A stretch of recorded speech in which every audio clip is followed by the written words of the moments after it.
सभी को जय जैन। आइए आज की कक्षा प्रारंभ करते हैं।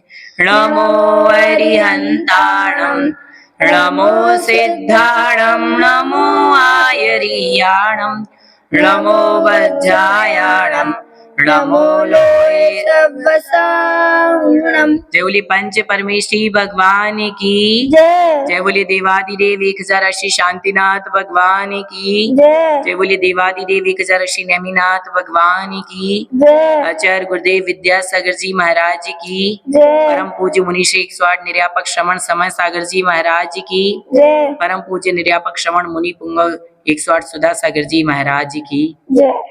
पाठशाला की हम क्लासों में बहुत सारे विषयों को पढ़ चुके हैं। लगभग हमारी 20, 25, 30 कक्षाएं हो चुकी हैं और बहुत सारे नए नए विषयों को आपने और हमने क्या कर लिया है, जान लिया है और आप लोग पढ़ रहे हो, सीख भी रहे हो। इसी श्रृंखला में आज मैं आपको मंदिर की कुछ विशेषताएं बताऊंगा। देखो, जब हम मंदिर जाते हैं तो अनेक प्रकार की बातों का ध्यान रखना होता है, क्योंकि बात हमने अभी पढ़ी थी श्रावक की। जो श्रद्धावान हो, विवेकवान हो, क्रियावान हो, वही श्रावक है। और यदि विवेक ही नहीं है तो कहे कि श्रावक। बताओ, मनुष्य कौन है जिसके अंदर विवेक हो? एक बार बताओ, एक पशु है और एक मनुष्य है। तो पशु में और मनुष्य में अंतर क्या है? मनुष्य समझदार होते हैं, पशुओं में उतनी समझ नहीं होती। मनुष्य जाके तो अभी भैया पानी नाली का तो नहीं पियेंगे ना, साफ पानी पियेंगे, लेकिन जानवर को प्यास लगेगी तो वो तो नाली का भी पी लेंगे। तो अब आप एक बात बताओ, जो बाजार की कोल्ड ड्रिंक्स होती हैं, ये सब चीजें कैसे बनती हैं? ये नाली के पानी से भी गंदी हैं। आप वीडियो देखोगे तो आप देखोगे कि बड़ी बड़ी ऐसी टंकियां बनी होती हैं, उनमें ये सारी की सारी चीजें घोल देते हैं, उसी में ऐसे पैर दोनों डाल के बैठ जाते हैं और ऐसे गंदे गंदे बर्तनों से बोतलों में भरते हैं।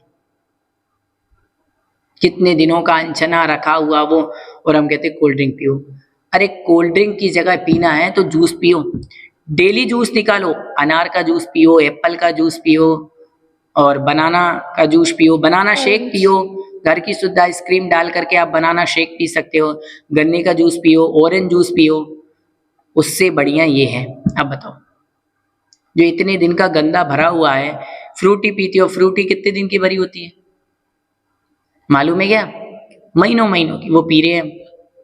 अरे उससे बढ़िया है तो आम का जूस ही पी लो ना, बनाना का जूस पी लो। पावर किस में आएगी ज्यादा? बताओ। इसीलिए हमारे लिए ये सब चीजें नहीं प्रयोग करना चाहिए। अब अपन लोग विवेक की बात करते, मंदिर जाते, पूजा पाठ करते, और इधर तो सब खा रहे हैं और इधर भगवान के दरवाजे पर जा रहे हैं। अब बताओ कैसे श्रावक बनोगे? इसलिए आप पहले ये देखो कि दोनों में से हमारे स्वास्थ्य के लिए अच्छा कौन है। कोल्ड ड्रिंक्स पियोगे, कोल्ड ड्रिंक्स पीने से ना तो आपको एनर्जी आने वाली है, वो वीडियो में दिखाते हैं एकदम ताजगी। अरे ऐसे ताजगी आती होती ना तो सारे लोग पी करके घोड़े से रेस जीत जाते। रेस जीतने के पहले सब लोग क्या कहते हैं? बोले हम तो तूफान पी लो तो तूफान हो जाओगे। ऐसा कुछ नहीं होता, दिखता है और कुछ नहीं होता। तो उससे ना तो एनर्जी मिलने वाली है, फालतू पैसे खर्चा हो रहे हैं, शुद्ध भी नहीं है, गंदा है, क्या पता कैसे गंदे तरीके से बना। जूस पीने से आपको एनर्जी मिलेगी, आपको विटामिन्स मिलेंगे, कोई बीमारी नहीं होगी, स्वाद भी अच्छा लगेगा और पैसे भी आपके वेस्टेज नहीं होंगे। कितने फायदे हैं। और डॉक्टर्स कहते ही हैं कि भाई जूस पियो। जूस पीने से आपकी आंखों की रोशनी बढ़ेगी, सोचने समझने की शक्ति बढ़ेगी, आपको एनर्जी मिलेगी, विटामिन्स मिलेंगे। तो क्या पीना चाहिए हमें? जूस पीना चाहिए।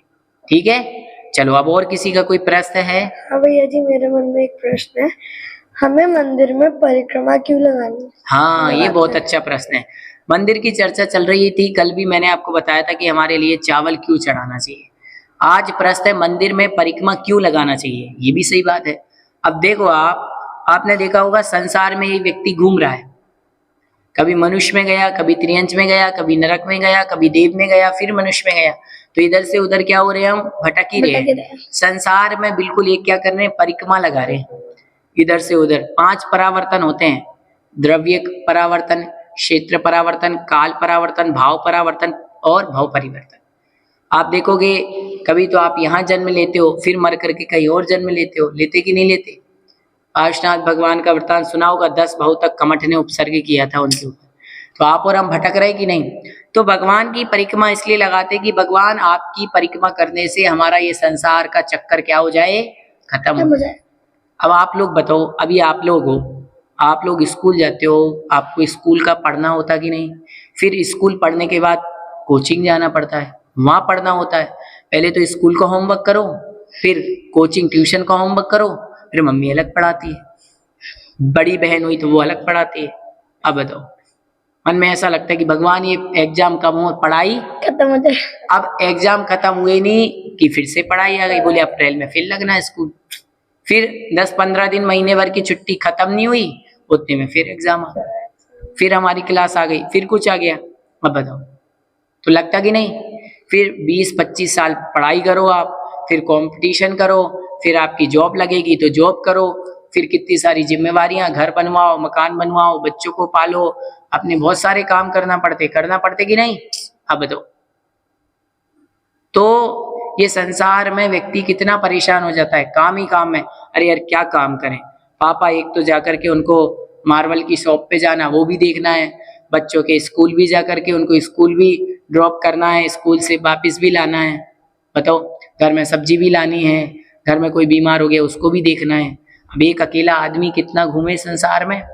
तो यही संसार में जो जन्म और मरण के दुख है, चारों गतियों में जो दुख है, नरक गति, त्रियंच गति, देव गति, मनुष्य गति, सब में दुख है। या मैंने आपको पढ़ाया, नरक गति में जाओगे तो वहां कितने दुख हैं। असुर कुमार जाति के देव तिली के दाने के समान खंड खंड कर देते हैं, भूख और प्यास की वेदना होती है वहां, सेमर नाम का वृक्ष होता है, उससे बहुत दुख होता है।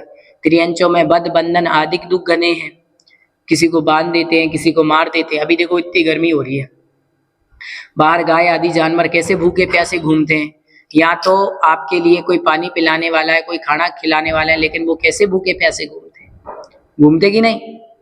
तो ये सोचो आप। उसके बाद नरक गति, त्रियंच गति, देव गति में भी दुख होते हैं।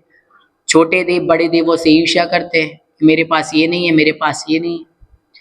और मनुष्यों में भी दुख होते हैं, आप अपने और मैं अपने दुख जानते ही हैं, किसी को कोई दुख, किसी को कोई दुख, अभी बीमारी हो गई तो दुख।